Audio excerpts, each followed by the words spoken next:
Hello guys, welcome back. Good to have you here.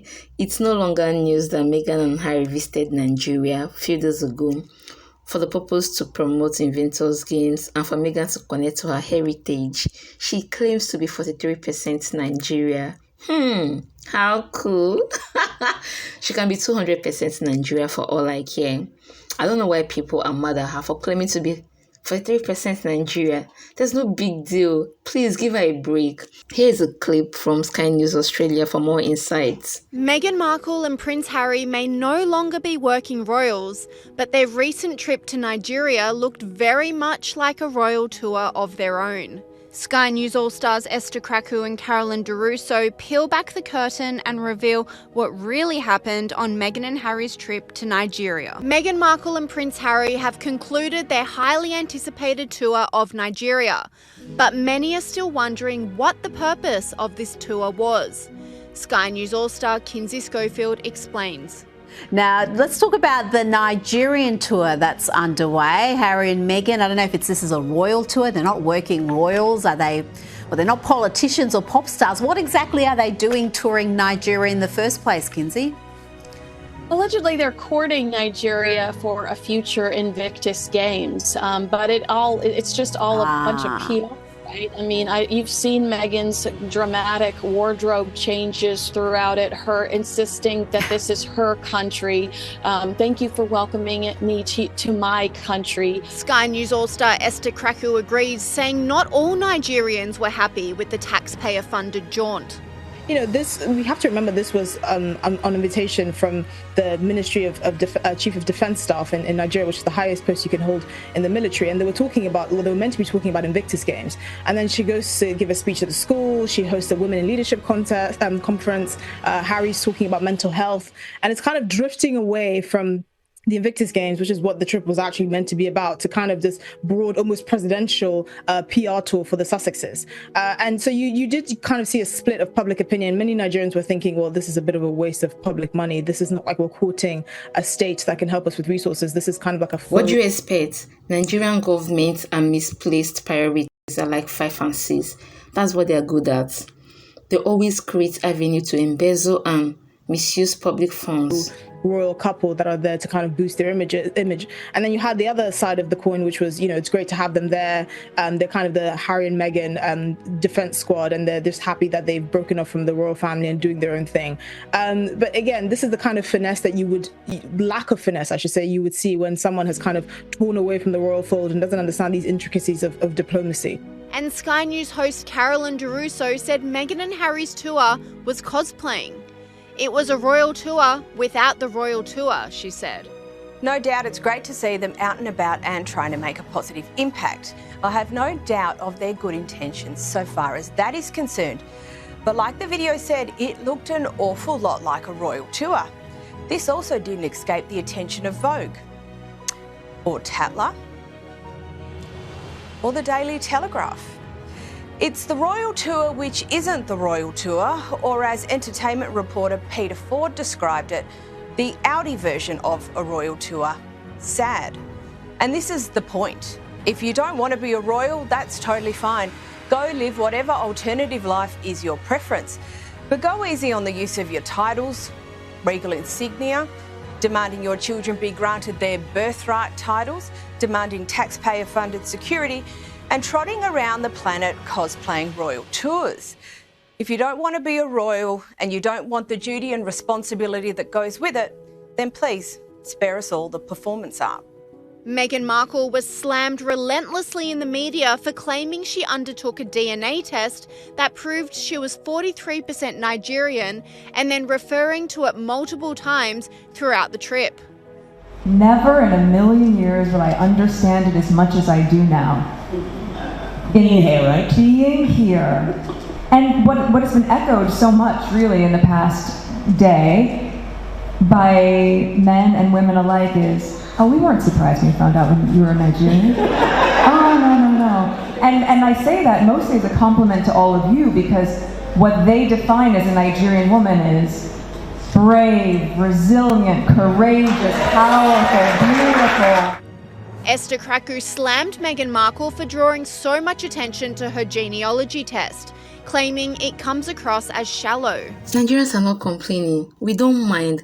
Actually, Nigerians love it when public and influential people identify with them, especially when you have positivity, good views to give back to the society. They will love and welcome you wholeheartedly. There's no big deal. It doesn't take much to become a Nigerian, if you ask me. And besides, Meghan is an adult. She's free to claim any heritage of her choice. I'm puzzled by something from the Meghan Markle and Prince Harry tour of Nigeria. It's a tour of Nigeria and what's looking like a royal visit. And Meghan Markle has declared there that Nigeria is actually her country. It was just found out from genealogical tests that she's 43% Nigerian. And this is odd for me, at least, for several reasons, and not just because her father is white and her mother has some white ancestry too. So how did she get to the 43%? But anyway, joining me is Esther Kraku, writer, columnist and broadcaster. Esther, great to see you. Look, the issue here is not just that most of Meghan Markle's ancestry actually comes from Europe, or that she was raised in America by her father. It's, to me, trying to claim that you're of a country that none of your supposed ancestors have seen in hundreds and hundreds of years. At what stage does she say, for instance, she's American and home there? Well, this is sort of diplomacy a la Meghan, and it's actually something that you tend to see a lot with African Americans when they come to parts of particularly West Africa, and they do a genealogy test and they say, look, I'm 16% Cameroonian or whatever. I happen to have done a genealogy test and I couldn't have been more Ghanaian if I tried. But the question is, how does this stuff like this land, and does this actually work? So the royal family, for instance, have done many tours. The late Queen herself did many royal tours, and she couldn't go to every single country and say, I'm 1/16th Gabonese or I'm 1/7 Finnish or anything like that. You have to find other ways to connect with people, and actually learning about the culture, understanding how people live, the challenges that the country face. That's a stronger connecting point than saying that, you're 43% Nigerian. I mean, I agree with you, the maths there just doesn't add up, but I don't think people want to delve too deep into that because it's her truth and you don't want to get in trouble for that. But I think it's more the question of, this is a kind of blunder you would expect when you're doing that form of diplomacy by herself. Esther Kraku adds Meghan Markle needs to use more than a DNA test to connect with Nigerians. Yeah, but it's weird, isn't it? Because Prince Harry, right, he could go to Germany, and I would bet you, Esther, a lot of money that he would not say to the Germans, I feel at home in Germany, this is my home, I am German, even though he's got much closer bonds, in the family's past to Germany, to the Battenbergs and all that kind of stuff. He could go to Greece and say, look, my father was the royal family of Greece originally. They don't do that. But here, there's something different.